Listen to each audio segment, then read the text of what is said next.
आता इथून जोर पाऊस काळात जात नाही तो रीज फतफत राहिला आपली, कारण पाऊस पडला का पाणी येणार का? कृषी मंत्री साहेब, आपण म्हणता ढेकळाचा पंचनामा करायचा का? तर हे पहा, अक्षरशः काळी भंगार जमीन असलेली आमची जमीन पूर्ण माती वाहून जाऊन अक्षरशः खडक उघडा पडलेला आहे. तर या पलीकडे आम्ही जाऊन काय करायचं? एक तर तो नंतर जर निसर्गाने आम्हाला असा धोका दिला, दगड सगळे म्हणजे माती वाहून जाऊन अक्षरशः जमीन ही खडकायला लागलेली आहे आमची. तुम्ही सांगा आता या परिस्थितीत आम्ही जगायचं की मरावं? ते फळबागेचे पंचनाम्यासाठीच तुम्हाला कॉल केला होता की आमचं त्या दिवशी भरपूर असं नुकसान झालं आहे पावसाने. झाडांच्या मुळे सडल्यात, एकदम झाडं जळालेत. त्यामुळेच म्हणलं तुम्हाला फोन केला होता पंचनामा करण्यासाठी. झाडं पडलेच अक्षरशः खाली.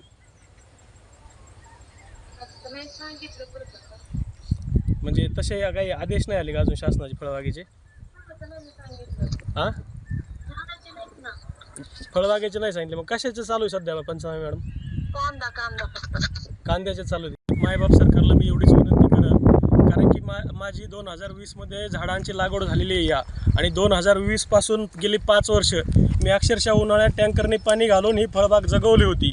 आणि त्यानंतर ह्यात आलेल्या अवकाळी पावसाने या फळबागेत 3 दिवस असं गुडघे इतकं पाणी होतं, आणि त्या पाण्याने माझ्या झाडाच्या मुळ्या कुजून जवळपास 150 झाडांचं नुकसान झालेलं आहे.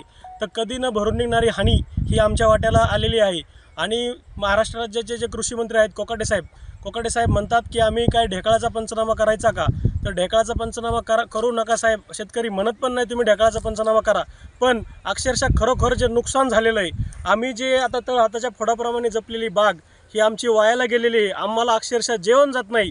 तर यासाठी आमचा एवढाच तुम्हाला विनंती राहील की आमचा पंचनामा करून आम्हाला होता होईल तेवढी शासनाची मदत आमच्यापर्यंत पोहोचावी. कारण शेती घडवायला किती कष्ट करावं लागतं, आम्हाला रक्ताचं पाणी करावं लागतं साहेब अक्षरशः. आणि कष्ट जर नाही केलं तर काय होतं? आणि कष्टाशिवाय शेती घडत नाही साहेब. शेती अशी काय कुठं गावात बसून कुठं गाड्या फिरून शेती होत नाही. अक्षरशः आम्हाला अंगातून पूर्ण घाम गाळावा लागतो तेव्हा शेती होती. आम्ही आत्ता कृषी सहाय्यकांशी फोनवर चर्चा केली, त्यांना विनंती केली की आमच्या बागाचा पंचनामा करा.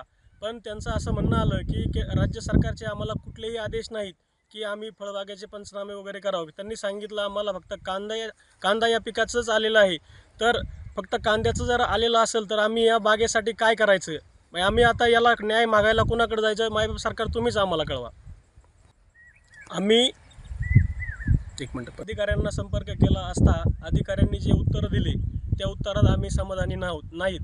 तर जर समजा 5 वर्षापूर्वी आम्ही फळबाग लावलेली आहे आणि इतकी त्याची संगोपन करून झाडं वाढवले, आणि या पावसाने आमचा अक्षरशः जवळपास 2 लाखाहून अधिक रुपयाचं नुकसान झालेलं आहे. आता हे आम्ही जे आमच्याला खड्डा पडलेला आहे संसाराला, तो आम्ही भरून कसा काढायचा? यासाठी जर आम्हाला मदत नाही भेटली तर अक्षरशः आमच्यावर आत्महत्या करण्याशिवाय या पलीकडे दुसरी कुठलीही वेळ आलेली नाही. तर आम्हाला शेवटी फाशी घेऊन आत्महत्या करावं लागेल जर आपण जर आमची मागणी मान्य नाही केली तर. मायबाप सरकारला आमची विनंती आहे, आमची या बागाचा पंचनामा करून आम्हाला फुलाची पाकळी काहीतरी मदत जाहीर करण्यापेक्षा डायरेक्ट जमा करावी, एवढीच विनंती.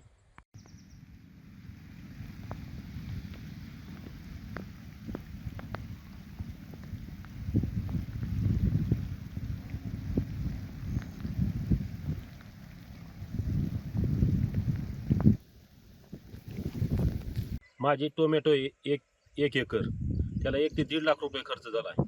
उन्हाळ्यात सांभाळलं त्याला पोटच्या लेकरावानी, आणि अवकाळीने झोडपलंय. आज सडलेत ते, सगळं उन्मळून झालाय, बाग पडलाय सगळा. 8-10 दिवस जर पाऊस चालू आहे सारखा.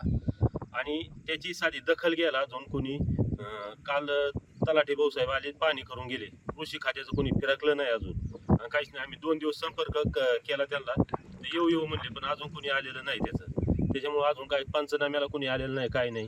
आमची कोणी दखल घेतलेली नाही, काहीच नाही.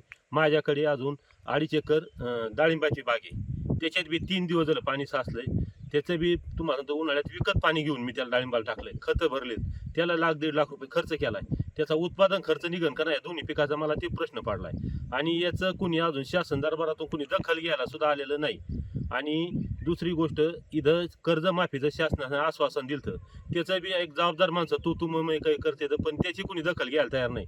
म्हणजे पीक विमा नाही आम्हाला, कर्जमाफी नाही, मदत नाही शासकीय, कोणतंच काही नाही आम्हाला. आणि नुसतं पोकळ आश्वासनाचा पाऊस चालू आहे नुसता शासनाचा. पण तरी बी आम्हाला काहीतरी याच्यातून मदत मिळावी. कांद्याचं सुद्धा भरपूर प्रमाणात नुकसान झालंय शेतकऱ्याचं गावातल्या. माझं सुद्धा झालंय कांद्याचं पावसामुळं. 2 एकर कांदा आहे माझ्याकडे, पण याची कसलंही कुणी दखल घ्यायला तयार नाही, काय नाही. कृषी खातं अजून सुद्धा जागा झालेलं नाही, की कोणाच्या बांधाव आलेलं नाही, की पंचनामा नाही झालेला अजून सगळं हे कागदपत्र एजंट मार्फत चालतंय कृषी खातं आमच्या भागात. सगळं कुणी फिरकत नाही, त्याचं कृषी खात्याचं कुलूप सुद्धा उघडत नाही.